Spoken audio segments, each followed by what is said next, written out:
here with Rondell Ruff, head coach of the cross country and indoor and outdoor track and field programs.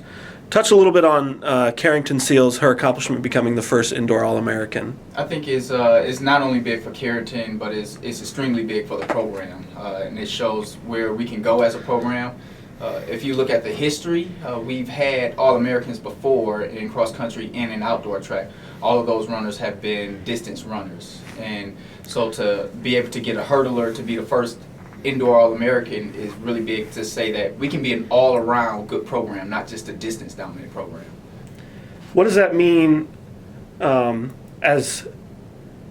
just starting as a head coach. What does that mean to have an All-American?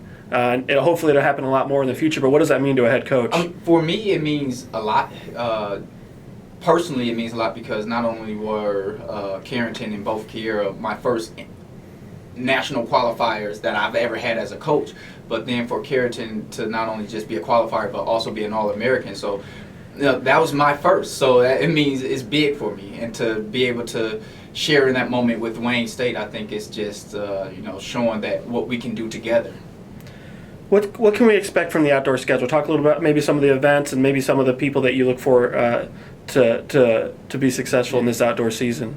Unlike indoor season, the outdoor we have to travel a lot farther to hopefully get better weather because the elements are a big factor with the outdoor season. So we're traveling some south a lot more, and what that means is some of the standards and the meets are bigger. Yeah. So that means we can't take as big a roster as we were during the indoor season.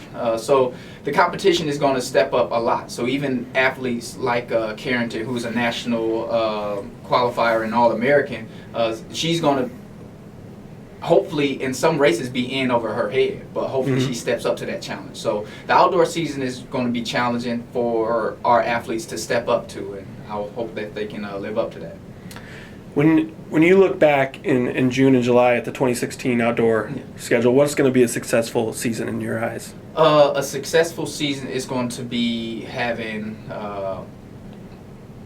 multiple national qualifiers, at least I would say 9. I will hope for 9. And, I know that's a stretch after only having 2 indoors, but hopefully 9. And to have multiple All-Americans somewhere in that same number. Definitely Karrington. She showed that she can do it indoors. But both of the relays, the 4x1 and the 4x4, I expect them to be at the national stage, and to, that's four different ladies in each event. So, that's 8 girls right there. Hopefully, that can be All-American. And some of the throws, Elizabeth and Gabby Harriman in the javelin, Erica, I think she's going to do something big for us this year and step up. So, 9 All-Americans, and that's my goal. That would be a successful season, and if we fall short of that, if we only walk away with 1 All-American, now of course I'm gonna be happy about it. Yeah. But I'm setting the standard for the kids, and hopefully they can rise up to it. All right, thanks, Coach, and good luck this season. Thank you, appreciate it.